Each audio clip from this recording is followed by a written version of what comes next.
Welcome to the Not Old Better Show, sponsored by Abundant Genealogy. I'm your host, Paul Vogelsang. As part of our Backstory Genealogy series, joining us again today is one of our favorite guests, genealogy expert, Thomas MacEntee. Thomas MacEntee is back with some excellent tips, advice, and first-hand expertise on the importance and challenges of preserving family history photos. If you've got slides, negatives, that material deteriorates. Have you digitized that? And then even with that, I remember the old Kodak disc cameras. What are you going to do with those disc negatives? There are vendors that will digitize those still, but they're very few. That, of course, is our guest today, Thomas MacEntee. Thomas MacEntee is a well-known genealogy instructor, leader, author, and sought-after public speaker on the subject of family history. Please join me in welcoming to the Not Old Better Show Backstory series via Skype, Thomas MacEntee. Thomas MacEntee, welcome back to the show. Great. Thank you, Paul. It's so good to talk to you always. I know Roots Tech is coming up. We've got a lot of things to kind of talk about. You and I are going to get a chance to spend a little time there. I just want to set the stage for that. But more importantly, I want to talk today about photos, photo sharing, photo saving, get this idea of preservation and safekeeping. But let's start at the start, Thomas MacEntee. There's a term that my audience may not be entirely familiar with. The term is future-proofing, and I know you really have some ideas about that. So let's start there. Tell us a little bit about the concept of future-proofing. Yeah, future-proofing is more of an information technology concept that I learned when I worked in the corporate world. But it applies more, Paul, than just technology. It could be sort of a life mantra as well. Future-proofing is when you make sure that whatever you're using, it doesn't have to be the latest, greatest, and up to date. But the thing is, you don't want to work with some form of data storage or anything that's going to be outmoded. I'll give you an example. When VHS came out, it was VHS or Betamax. Well, you know that Sony just turned off Betamax about 2 years ago. It lasted for about 40 years. But no one has a Betamax player. If you did want one, you'd have to go to eBay and buy and pay a great price for it. So the thing is, where are you storing your stuff? Is it something that's going to be accessible 5 years from now, 10 years from now? Another example is my father-in-law has all these 3.5-inch floppy diskettes. Remember those? I do. And the thing is, you can't get a computer now with that built in. And the thing is, you have to buy an external one. It's going to come to the point where only third-party vendors will be able to convert that data for you, and they're going to charge a high price. So future-proofing is anticipating and staying on top of changes, mostly to technology.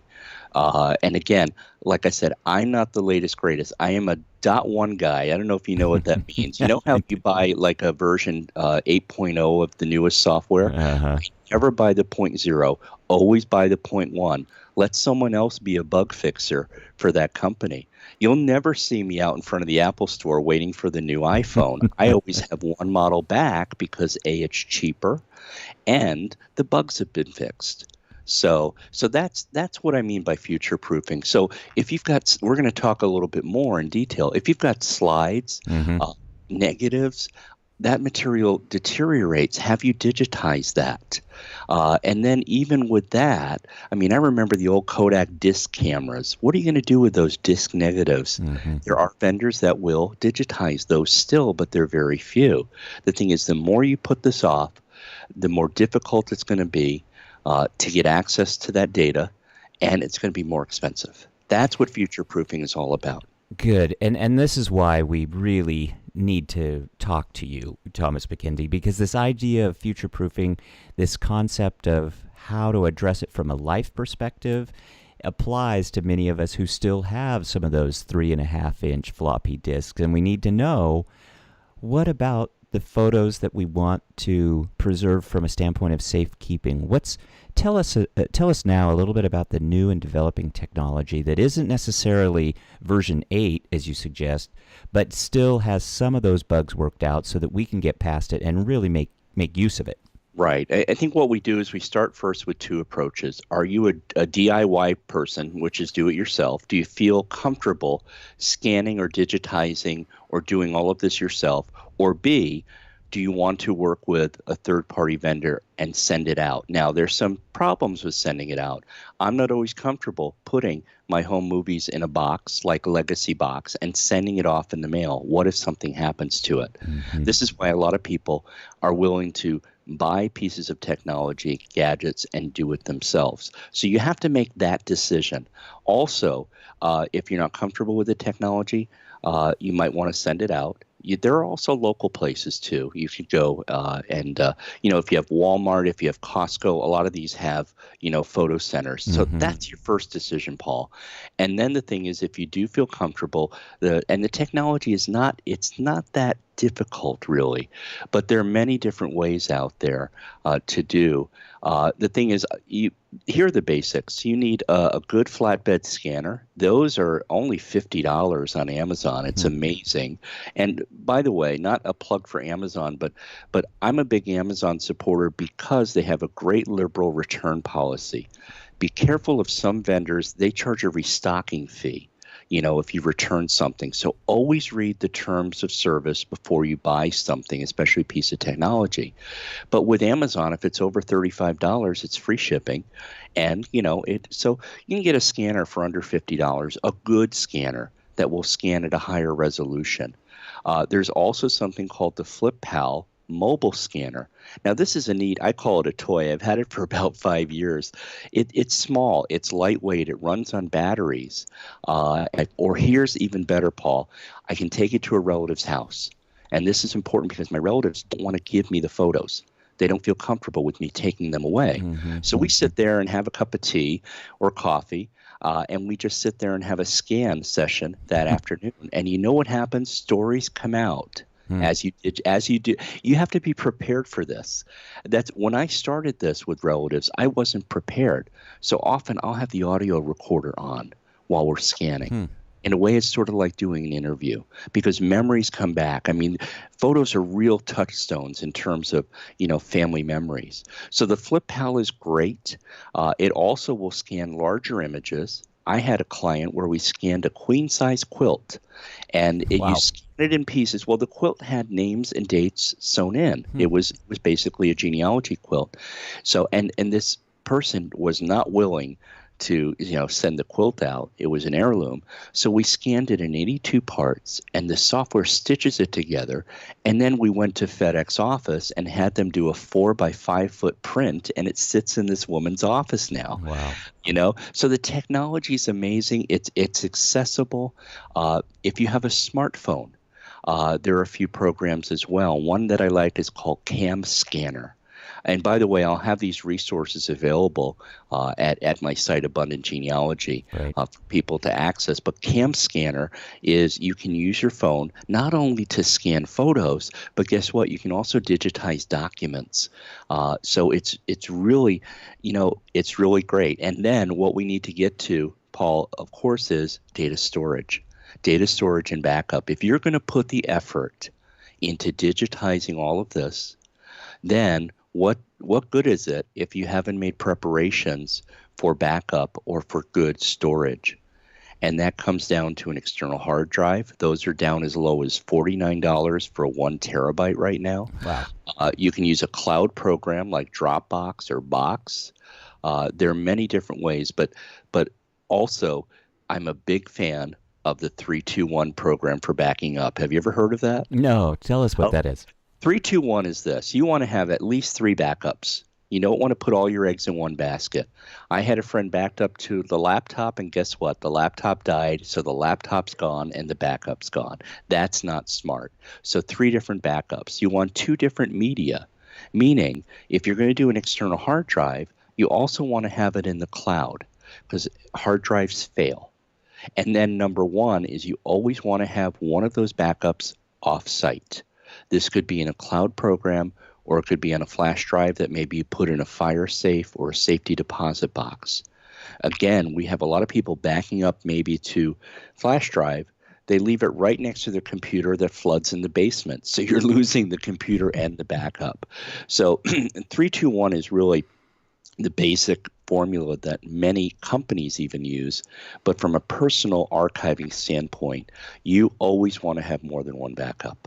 In my mind's eye right now, Thomas MacEntee, I'm thinking about that image of sitting at the table with a relative, going through the photos. It's such a great term that you use, photos as touchstones, and recording some of that, because my audience, certainly the boomer community, they want to sift through possessions. They want to purge, maybe. They want to streamline, but you can't forget those photos. Exactly. So this is as much life advice as it is technology. So what do you want to say to some of those boomers who, they might be interested in these stories, but we really can't forget about the photos? Right. And I think it's we had talked about a call to action or putting together an action plan. And I think that's basically what you need to do. You can't put this off. One of my great uncles died 3 years ago, and he was the last of that generation. And one of my biggest regrets is not being able to interview him more. This is a man that created the communication system for the Bay Area Rapid Transit in the 1960s. He was an amazing electrical engineer and a train enthusiast, and I just remember him so well. But the thing is, so there is a sense of urgency. Mm-hmm. So that we go ahead and we do that. So I think, you come up with, but you have to do something that you're comfortable with. Now, these smartphones are great too. I fought the smartphones when they came out. I was a flip phone guy. I didn't see why I needed a camera or a recorder. But now I rely upon my recorder a lot on my iPhone when I sit there and talk to relatives. There are a lot of resources out there for interview questions, but sometimes it's just natural. You just sit there. I always ask for permission, Paul. I say, do you feel comfortable with me interviewing you? Mm-hmm. I always let them know what I'm going to do with the information, and I usually transcribe it and send them a copy, which they love, And so but the thing is, I think you've got to set up an action plan. It's like anything that you want to accomplish. You've got to have a plan together. So look at your available technology, consider how comfortable you are with it, and then just go through bullet point or list 1, 2, 3, 4, 5. I want to digitize all these slides.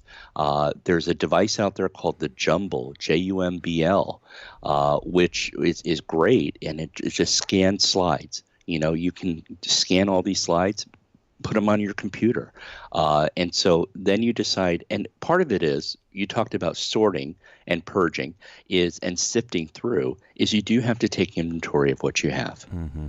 The other sense of urgency, and I can't stress this more, is these materials, especially home movies, slides, and negatives, they deteriorate. Mm-hmm. Also watch if they meet each other in contact, slides and negatives and film, they don't do well when they touch each other, the different types. So then you're talking about recovery and restore, which is really expensive. So do it now. Hey, this is Paul. Do not touch that dial. We'll be right back with genealogy expert Thomas MacEntee with more of his family history, photo-preserving resources, information, and expertise. And I hope you're enjoying today's show. Speaking of genealogy, as I mentioned, the Not Old Better Show Backstory Series is proudly sponsored by Abundant Genealogy. All the Not Old Better Show audience know what a genealogy fan I am, but, dear audience, you may not yet be familiar with Abundant Genealogy. With the enjoyment I get from working on genealogy and family history, I found Abundant Genealogy to have all the resources I need.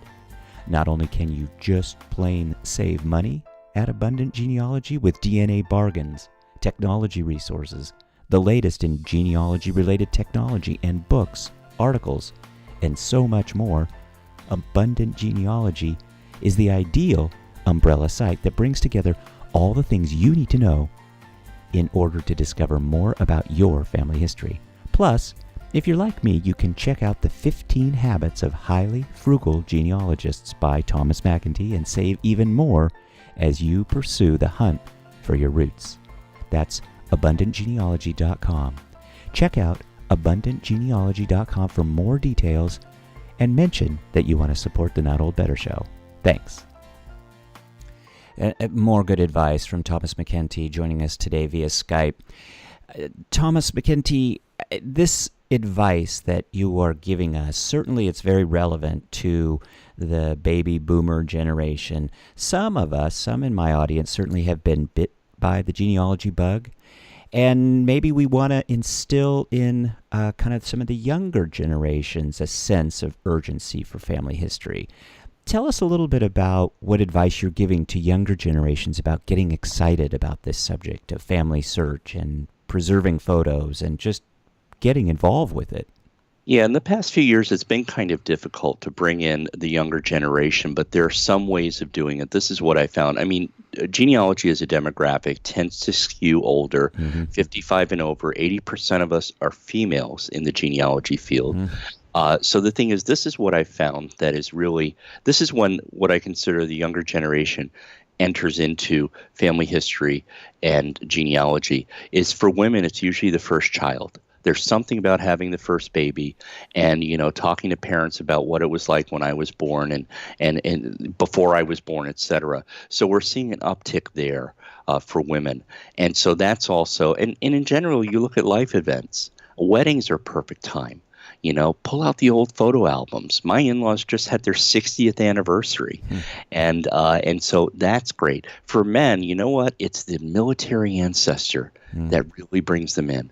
If I can point out Korean conflict, Vietnam War, any of that, then they get hooked. They're really, really interested. And then finally, DNA is doing amazing things right now, Paul. It's that science, geeky, nerdy thing that a lot of millennials like.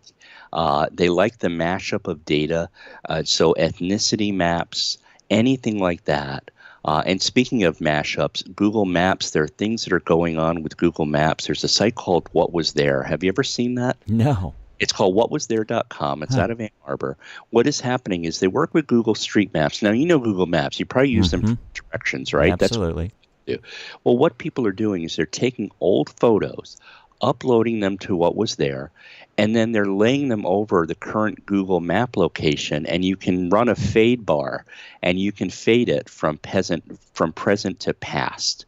And it's absolutely amazing. Wow. So that's what the younger generation likes. We saw this when the 1940 census was released in 2012. It's a 72-year hold period on the U.S. federal census. And so it was released April 2nd, 2012. And this is what we didn't anticipate. The millennials were looking and they were going to these apartment building listings and seeing who lived in their apartment in 1940. And then they were doing Google Map mashups based on the census. And it's amazing what these, I'm going to call them kids, do with data now that I never considered, when I started out in the 80s with the IBM PC. So I think that's what it is. You've got to talk to them on their terms. You've got to make it attractive for them. To be honest, the younger generation is not as tied to heirloom, unfortunately, and stuff. I've seen that said that, your kids, baby boomers, your kids don't want your stuff.